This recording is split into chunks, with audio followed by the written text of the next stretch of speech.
छोड़कर कोटि कोटि प्रणाम। और विद्वत जन है उनको प्रणाम। मैं पत्रकार होने के साथ साथ आर्य समाज से भी जुड़ा हुआ हूँ।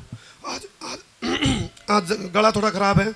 6 तारीख का दिन था, मेरे पास फ़ोन आया तो जब इन्होंने मेरे को बताया तो मेरे पैर थोड़ी ज़मीन खिसक गई जब ये बोलने लगे भी लगभग 93 साल पुराना आर्य समाज की जो यज्ञशाला है, इस यज्ञशाला में हवन को नहीं होने दे रहे, यज्ञ को नहीं होने दे रहे। मैं ऐसा कौन राक्षस और जल्लाद आ गया भाई हवन नहीं हो सकता? अरे कोई यदि दुश्मन भी हो तो वो भी नुका रहे। देखो रामायण काल में भी हम चले जाएं तो रावण ने भी श्री राम ने भी रावण पे यज्ञ करवाया था, और यज्ञ तो अपनी परंपरा रही आर्यों की, और यहाँ विघ्न पा दिया था। तो मैं जब आया मैंने देखा आ गए, मैंने थोड़ी खुद के बारे में जरूर बोलना चाहिए। नुकारे एक आंगली दूसरे की तरफ करो तो 3 अपनी खुद की तरफ होती है। तो मैंने उस टाइम ये बात रखी भाई राह कठिन है दूर है मंजिल, पथ प्रदर्शक राह भटक गए। क्या हमने अपने गिरेबान में जागने की जरूरत है? तो मतभेद और मनबद्ध थे, यहाँ दूर हुए, बहुत अच्छी बात लगी, सारे इकट्ठे हुए। और किसी ने यह भी अनुमान लगा लिया था भाई इनकी ताकत कम है। आज यदि कोई सोचता हो इनकी ताकत कम है तो आगे यहाँ देख लो जन सैलाब आर्यों का। और मैं तो देखो मेरे तो देसी में बोलने की आदत है, बोला किसी ने खेलनी मेलनी माता देखी थी, आड़ फोड़ खसरा कौन देखा था? शायद इन नन्नू को मेरा बसंतर कितने भाई हैं, अभी शायद ये अनुमान इनकी कल्पना से परे है।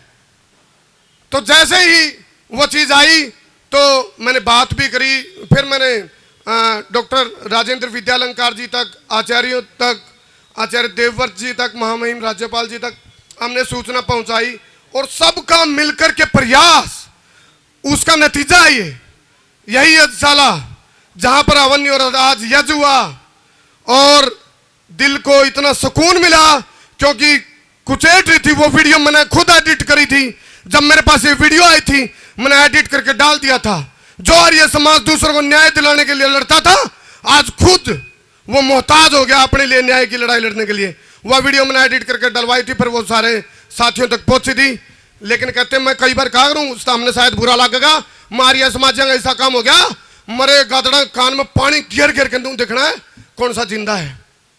लेकिन जब कोई आंच आती, कोई विपत्ति आती है, फिर सारे इकट्ठे हो जाते हैं आर्य, फिर लगता है टाइगर अभी जिंदा है, टाइगर अभी जिंदा है। इसलिए मेरे को बड़ी खुशी हुई कि भाई हम लोग देखो उतार चढ़ाव आएंगे, अब भी आएंगे, लेकिन जब हमारी एकता दिखेगी सामने वाले को, कोई दुनिया की ताकत नहीं जो अपने वजूद और अस्तित्व को खत्म कर देगी या उसको बदनाम कर देगी। आर्य समाज को गाली देने से पहले 1000 बार उस व्यक्ति को सोचना पड़ेगा कौन कौन ऐसा व्यक्ति होगा जो आर्य समाज को गाली देगा। अरे भूल गए आर्य समाज वो आर्य समाज है अंग्रेजों की गुलामी के टाइम पर आर्य समाज की गवाही चला करती और किसी की चला करती। हाँ आर्य समाज में जात रोग और राज रोग भी घुसे, लेकिन संभले तो आर्य समाज की जो आत्मा है, अस्तित्व है, वजूद है, वो है, खत्म नहीं हुआ। कदे किसी के बहम हो भाई आर्य समाज का वजूद और अस्तित्व आज संकुचित हो गया है, सिकुड़ गया ना।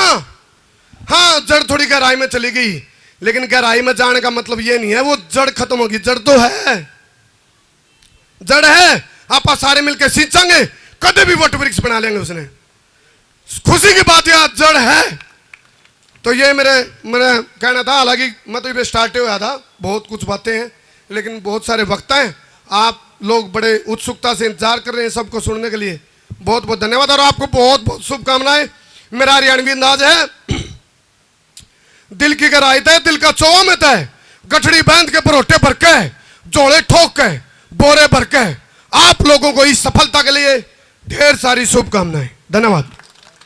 100 से अधिक देशों में देखा जाने वाला भारतीय संस्कृति और ऋषियों द्वारा दिए गए ज्ञान व संस्कारों को समर्पित आर्य विचारों का प्रचार करने वाला विश्व का एकमात्र सबसे बड़ा चैनल वैदिक प्रचार।